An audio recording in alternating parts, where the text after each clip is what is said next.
Much like the JFK assassination, the RFK assassination was painted officially as a single lone gunman who lost his mind and decided to extract revenge on the Kennedys. However, just like the JFK assassination, the RFK assassination's lone gunman theory falls apart pretty much straight away as soon as you kind of look outside of the official narrative.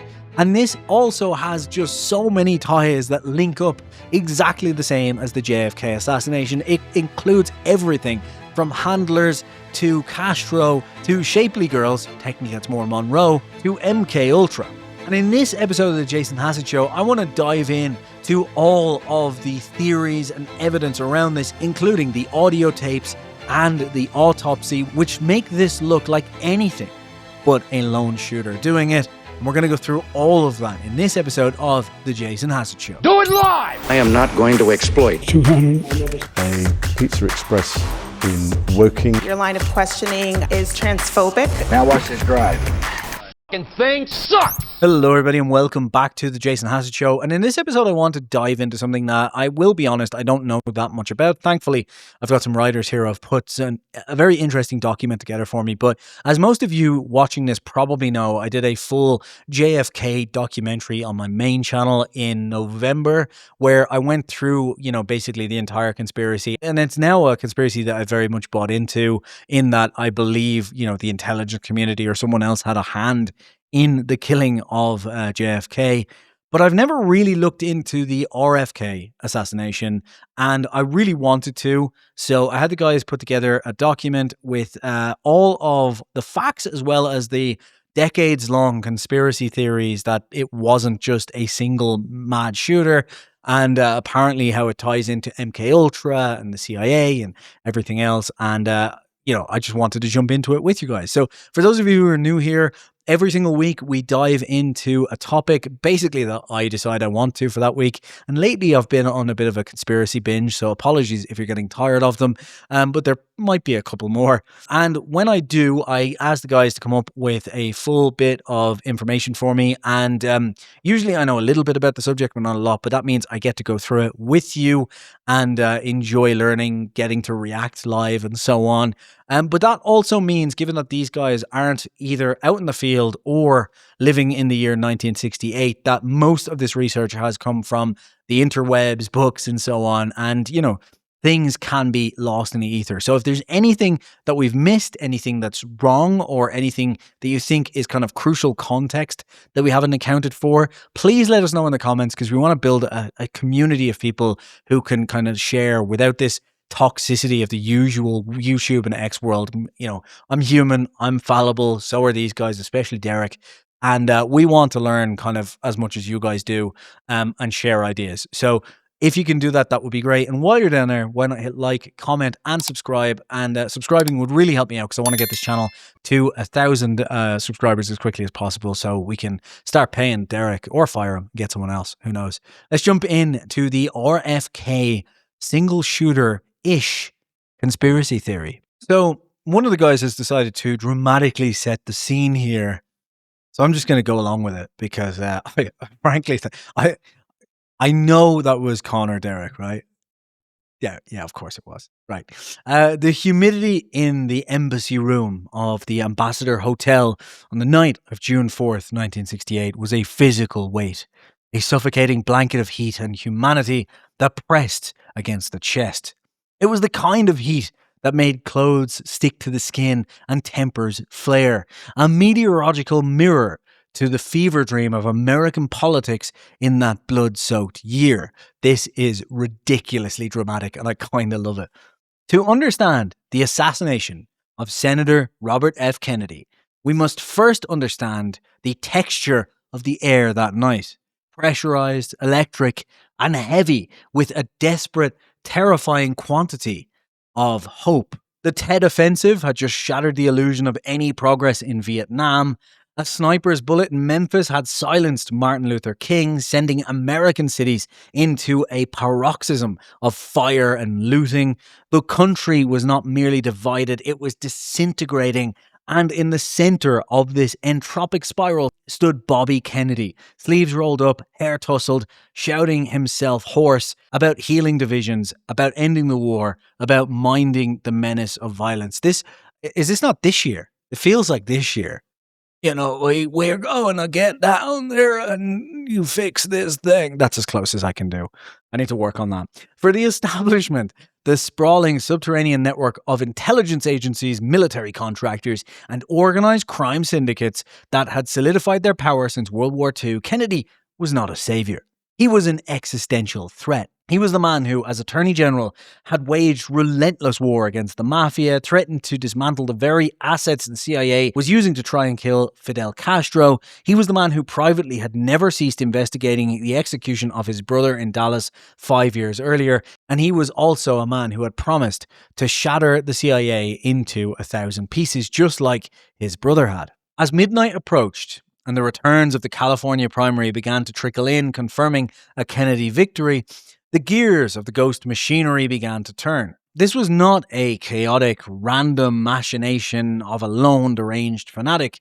The forensic record, when stripped of the sanitizing layers of the official police investigation, reveals a geometry of a professional liquidation. It was a coup d'etat, executed not with tanks in the streets, but with a sleight of hand in a hotel pantry, covered by the chaos of celebration. And in this video, we're going to try to abandon the lone nut theory while also giving you context of the lone nut theory. At least I'm hoping that's what's in here, or else Derek's getting fired again. So we obviously have to talk about the actual lone gunman that has been painted as the lone gunman for decades. This is Sirhan Sirhan, and he was a convenient villain, a young Palestinian immigrant, disaffected, drifting, and fueled by a singular hatred of Kennedy's support for Israel.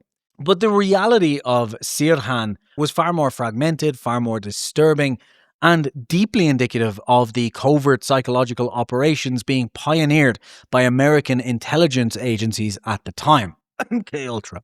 Sirhan did not inhabit... I need to stop doing the pronunciation correctly because it's going to ruin the rest. Sirhan did not inhabit reality in the weeks leading up to June 5th. He inhabited a trance. In his bedroom in Pasadena, police would later find notebooks, spiral-bound testaments to a mind that had been cracked open and rewritten.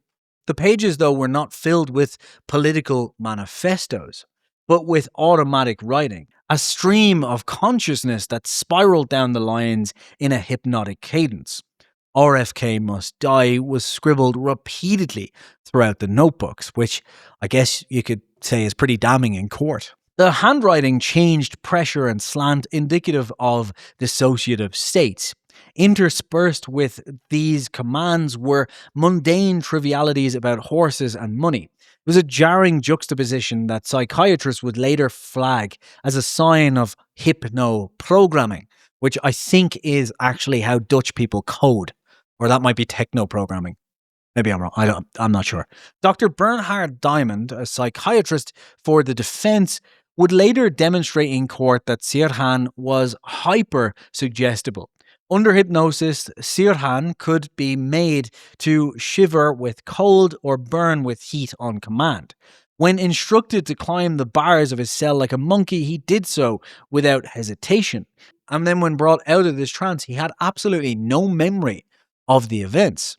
These notebooks suggest that Sirhan was preparing for a mission he did not consciously understand. He was being drilled. I was on the target range, he would later say about his memory of the shooting, that he was seeing shapes, circles, targets, not people. He did not see a man, he did not see the senator, he saw programmed cues of a firing range, a hallucination overlaid onto reality like a template. This range mode is a specific term in the lexicon of mind control research, a state where the subject is triggered to perform a muscle memory action, drawing and firing without the interference of conscious moral mind. So obviously this would tie in with the fact that we know now that, the CIA was experimenting with all of these different ideas in Project Artichoke, Project Bluebird, all of which ended up being Project MK Ultra, which ended up being completely admitted and publicly apologized for the death of Frank Olson, which was covered on Camp recently. Love Camp, by the way. Great podcast. Camp Gagnon. You should check it out. But this leads to a bigger question then, right? So if we make the assumption, we know Sirhan at least fired some of the bullets. If we make the assumption that he was being put in this situation, then you have to start asking the question, well, who pulled the trigger? Like, who was his handler? Who at MK Ultra was working on him? And I think, we have to kind of speculate with the evidence we have, I would assume, I'm hoping, given that, from the JFK files, even the Epstein files now, what I'm learning is any files that have any sort of smoking gun are long gone, I think, in my opinion, So let's get on to it. So the next thing we're going to talk about is the handler, famously the girl in the polka dot dress. So the most enduring ghost of the Ambassador Hotel is a young woman who has been systematically erased from the official story. She was young, attractive, with a shapely figure, wearing a white dress with dark polka dots. She was not a phantom to those who saw her. She was a terrifying physical presence. Sandra Serrano, a young Kennedy campaign worker, had stepped out onto the metal fire escape of the Ambassador Hotel to get away from the sifting heat and smoke something that the youth and people in my younger years used to call a cigarette. You may have not seen one if you're one of our Gen Z watchers. Get away from the smoke of the ballroom. Actually, she didn't want to smoke. She wanted to get away from all the people smoking in the ballroom. I forgot this is 1968 and everyone smoked inside. My bad. Don't correct that in the comments. It was shortly before midnight, and from her vantage point, she saw 3 people ascending the black stairs that led towards the kitchen area. One was a young man with bushy hair looking disheveled. This was later confirmed to be Sirhan. The second was a young woman in a polka dot dress. And the third was a male companion, possibly Latino, who seemed to be guiding them. Serrano watched them pass, and later, after the shots rang out, sounds she initially mistook for the backfire of a car, she saw the girl again. This time the girl was running down the stairs, not walking. She was alone with a male companion, and she was euphoric. We shot him, shouted the girl. And this is according to Serrano's initial statement to not only the police, but also to NBC News. Serrano, confused, asked, "Who did you shoot?" "Senator Kennedy." The girl actually apparently replied as she ran off into the night. The distinction is critical. She did not shout, "He shot him," or "Someone shot him." She shouted, "We shot him." Inside the hotel, Vincent Di Piero, a waiter, saw the same woman. He was standing near the pantry entrance, just feet from where Sirhan was lurking by a stack of trays. Di Piero told the LAPD that he saw Sirhan standing with a girl in a polka dot dress. They were smiling at each other, and Sirhan, he noted, looked glassy-eyed, detached, as if he were underwater. Di Piero described the girl appearing to whisper to Sirhan, or perhaps holding him. He witnessed a physical interaction, a touch, a pinch on the shoulder, which seemed to snap Sirhan into a state of alertness just as Kennedy approached. And that pinch is consistent with a post-hypnotic trigger, a semantic cue designed to activate a pre-programmed behavior. Sirhan, in later hypnotic regression with his legal team, would recall this exact moment. The girl touched him, spinning him around, put him into a sudden transition into a range mode hallucination. The existence of the girl in the polka dot dress was a loose thread that threatened to unravel the entire tapestry of the lone gunman theory. If Sirhan had a handler, he was part of a conspiracy. If he was part of a conspiracy, the investigation would have to look beyond the busboy and into the shadows where intelligence assets operated. The LAPD, specifically their special unit senator, knew this. Their response was not to find the girl, but to destroy the witness. Sandra Serrano was subjected to a brutal coercive interrogation. Sergeant Hernandez, a lead investigator, berated her for hours, accusing her of being an attention seeker, a liar, and a loose woman, which would have been a compliment in later times when loose women was, just a massive show. They forced her to take a polygraph, creating a hostile environment designed to induce failure. Under extreme duress, Sirhan eventually broke down and recanted, stating she must have been mistaken. But the original interview tape exists, her terror is real, her description is vivid, and she was not the only one. An elderly woman whose name was redacted in many reports, but later identified in research, also placed the girl in the pantry. The girl vanished, but the mechanism she activated, the Manchurian candidate, was now alive. And when it comes to these interrogations, we now know more than enough about these coercive tactics to know that even a completely innocent person can be broken down to confess to wild things they had never done. So I think, that all adds up so far. You can keep your job for now, Derek. The Ambassador Hotel was a labyrinth of corridors, ballrooms, and suites, a fading jewel of Hollywood glamour that had seen better days. By 1968, it was a sprawling complex that was difficult to secure. And the Secret Service at this point in time did not yet protect presidential candidates, a tragic oversight that would only be rectified because of this night. So Kennedy's security was a patchwork of former FBI agents, athletes, and private security guards. Kennedy finished his victory speech at approximately 12:13 a.m., just after midnight. The plan, as understood by the traveling press and the security detail, was for the senator to leave the stage and move through the crowd to a gathering of supporters in another room. The route would have taken him through the public areas of the hotel. However, as Kennedy stepped down from the podium, the decision was made to change the route. Frank Mankiewicz, his press secretary, and possibly others directed the senator away from the crowd towards the kitchen pantry, a narrow stainless steel corridor that served as a shortcut. Why was this change made? Well, ostensibly and logically, you could say it was simply made to cut time and to avoid the crush of the mob of press and fans. But in the context of an ambush, it functioned as a funnel. It moved the target from an open, chaotic space into a confined kill box where angles of fire could be controlled and exits blocked. Kennedy was led into the pantry. The room was long and narrow, lined with steam tables, ice machines, and stacked trays. It was hot, smelling of dishwater and stale banquet food, and the air was thick with humidity. As Kennedy entered the pantry, the professional security presence evaporated. Bill Barry, a former FBI agent and Kennedy's personal bodyguard, was separated from him in the crush. Leading the senator then were his unofficial bodyguards. Rosie Greer, the massive defensive lineman for the LA Rams, and Raffer Johnson, the decathlon champion. They were loyal, strong, and brave, but they weren't trained in close protection protocols. Trailing immediately behind Kennedy, holding his right arm, was a man who didn't belong. Thane Eugene Caesar was a private security guard hired by the Ace Guard service specifically for this event. He was not a Kennedy loyalist. In fact, he was quite the opposite. Caesar, or Caesar, could be Caesar, we'll go with Caesar, was a vocal right-wing extremist who despised the Kennedys. He believed that Bobby would sell the country out to commies and minorities. Caesar was armed. In his holster was a .38 caliber revolver, but later investigations would reveal a critical discrepancy. Caesar owned a .22 caliber Harrington and Richardson revolver, the exact same caliber as the weapons Sirhan was carrying. When interviewed later, Caesar claimed that he had sold the .22 before the assassination, but the receipt he produced was dated months after the shooting, a clumsy attempt to create an alibi that the LAPD never challenged, or at least that's what it looks like to conspiracy theorists. And thus the stage was set. The target was pushed into a narrow corridor, the loyal protection was pushed outwards to the periphery, and the rear was guarded by a political enemy armed with a weapon of the same caliber as the patsy.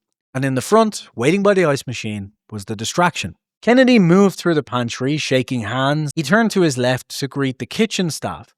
He shook the hand of Juan Romero, a 17-year-old busboy who had been working a double shift just to see the senator. Romero felt the senator's grip, firm and warm, but then that world ended. Sirhan stepped out from the side of the ice machine. He extended his arm. "Kennedy, you son of a bitch," he screamed. Or perhaps he didn't, because apparently witness accounts vary on the actual words being spoken, which is fair enough in that kind of situation. And then he fired his gun. The first shot likely missed or hit a bystander. Chaos erupted. Sirhan was instantly swarmed. Carl Euchre, the maitre d' grabbed Sirhan's wrist. Rosie Greer and Rafer Johnson slammed him onto the steam table, but Sirhan continued to pull the trigger, firing wildly as his arm was pinned down. But whilst the eyes of the room were fixed on the struggling madman, something else was happening in the blind spot behind the senator. Acoustic analysis of the only known audio recording of the shooting, the Brzezinski tape, discovered decades later by CNN journalist Brad Johnson in the California State Archives, reveals a chilling sonic footprint. Forensic audio expert Philip Van Praag analysed the magnetic impulses on the tape and found distinct anomalies that are physically impossible for a single gunman, in his opinion. So just to go through what was heard, so the forensic implication and what basically the reports say is that Sirhan's weapon held only 8 rounds and he didn't reload. According to the acoustic setback, there was 13 distinct shots. 2 instances of shots fired within 120 milliseconds of each other are heard on the tape. It is mechanically impossible to fire a revolver twice in that time frame. For example, 5 shots had a unique resonance frequency compared to the other 8. Obviously, no suggestion of a second weapon is made by the official reports. And all 13 shots occur within roughly 5 seconds, a rate of fire consistent with automatic weaponries or multiple shooters, not a man struggling being choked on a steam table.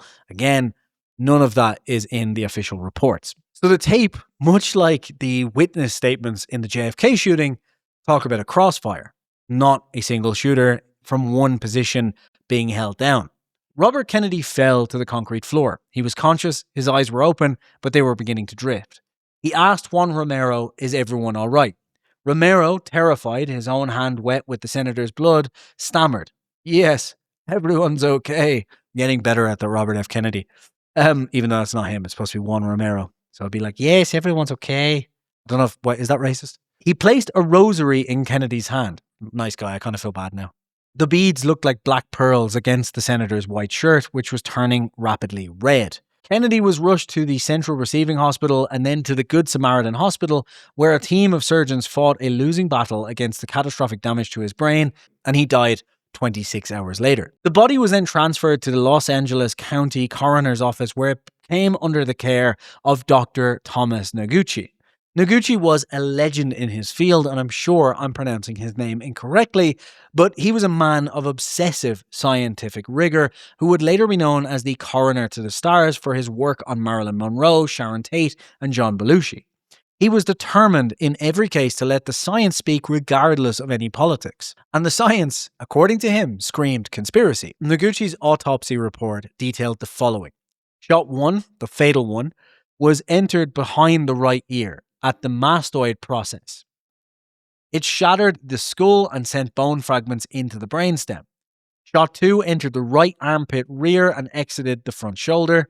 Shot 3 entered the right armpit rear and lodged into the neck vertebrae. And shot 4 passed through the right shoulder of his suit coat without entering the body.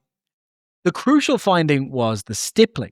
Stippling is the pattern of unburned gunpowder particles embedded in the skin around an entrance wound. It occurs only when a gun is fired at extremely close range. Noguchi found heavy stippling and soot around the fatal wound behind the ear. Based on test firings with the murder weapon, he concluded that the muzzle of the gun was no further than 1 to 3 inches from the senator's head when the fatal shot was fired. In fact, the soot deposit suggests a contact or at least very near contact shot. So we have some inconsistencies here with these findings. The official story is that Sirhan was in front of RFK to the west. The autopsy evidence says that the fatal shot entered from behind. So there's a directional conflict. Sirhan, according to the official story, was pinned at 2 to 3 feet away or more. Noguchi said that the fatal shot was fired 1 to 3 inches away. So there's a distance mismatch. Sirhan's gun was level or downward as he was tackled. Fatal trajectory was steeply upward, back to front, right to left. So there's an angle mismatch as well. Every eyewitness and the official statement places Sirhan in front of Kennedy.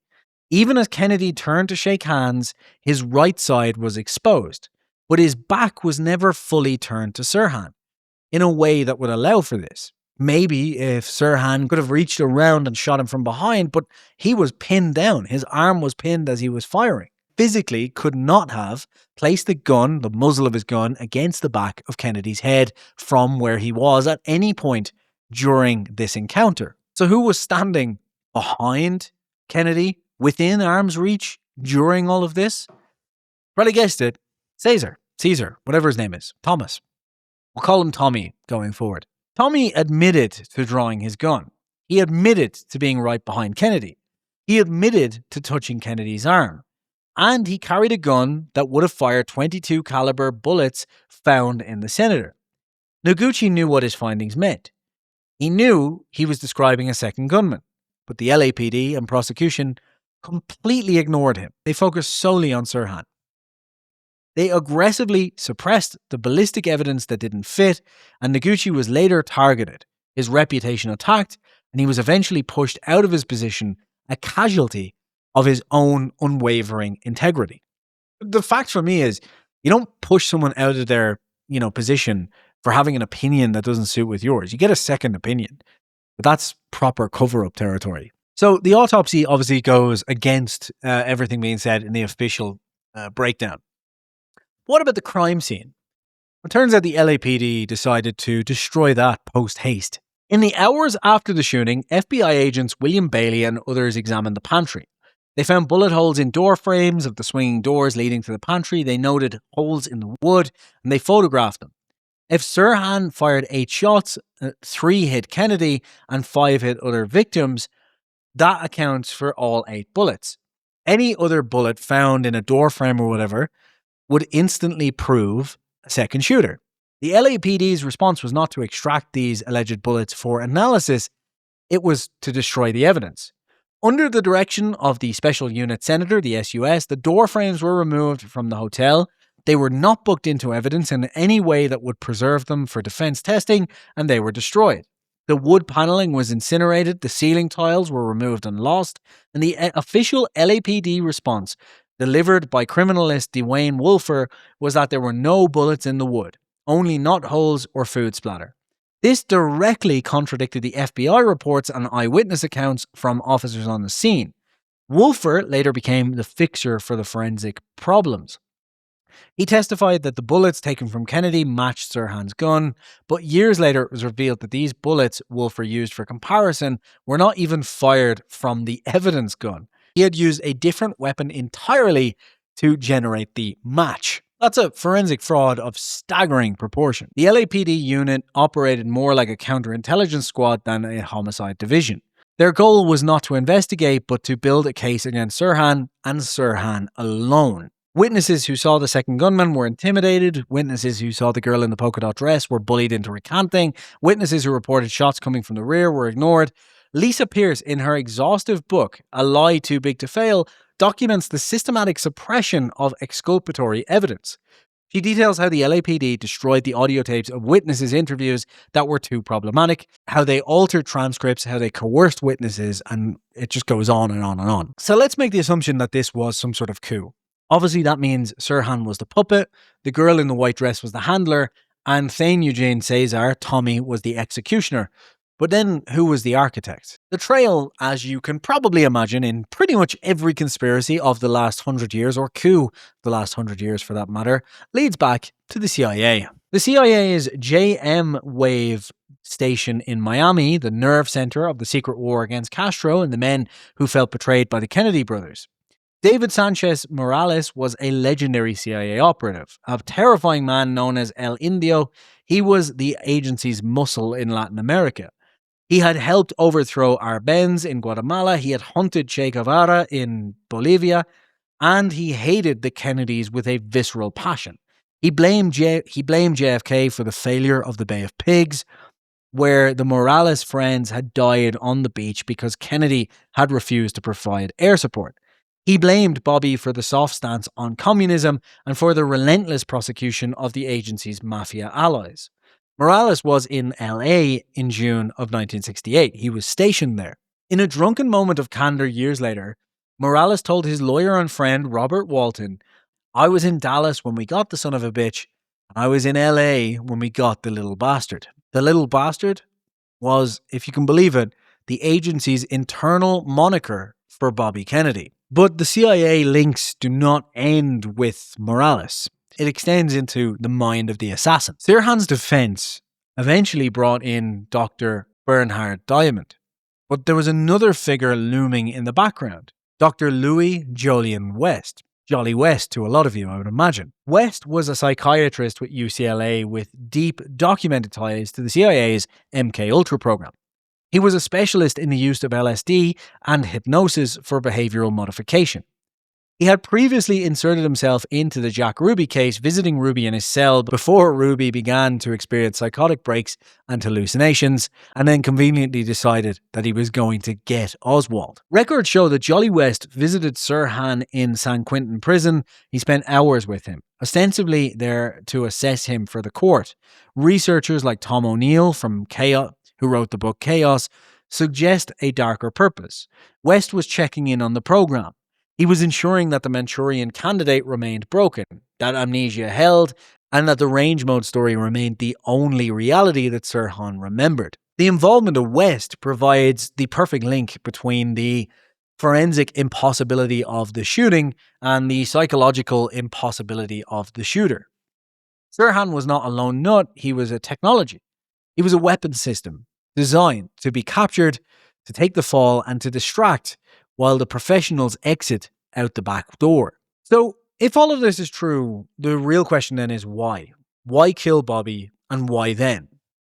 June 1968 was a tipping point. The Tet Offensive had turned the public against the war, LBJ had abdicated, the path to the Democratic nomination was clearing for Kennedy, and if he won California, he would likely win the nomination. If he won the nomination, he would likely beat Nixon. A Robert Kennedy presidency represented a catastrophic threat to the so-called deep state consensus. Bobby had turned against the war. His election meant the end of the conflict, threatening billions of dollars flowing to defense contractors who were the CIA's bedfellows. Bobby had never forgiven the agency for the Bay of Pigs or for the death of his brother.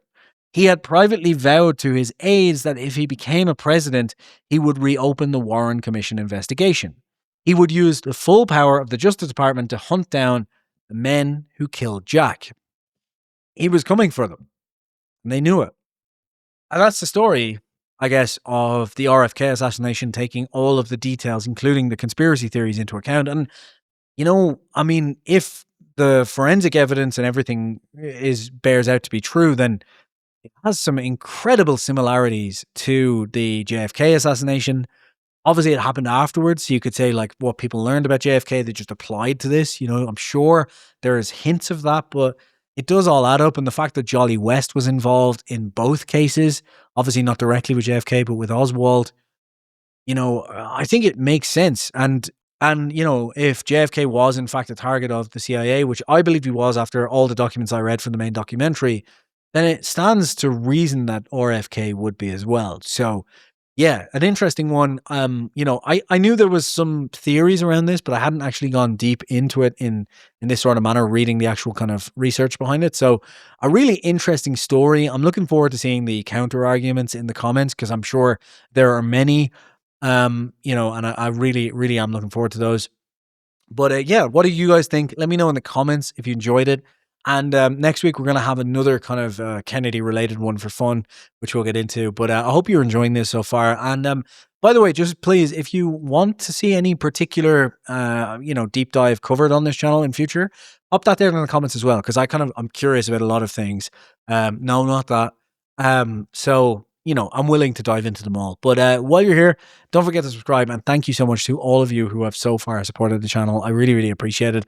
And I'll see you next week for another one. Do it live! I am not going to exploit. A Pizza Express in Woking. Your line of questioning is transphobic. Now watch this drive. Fucking thing sucks!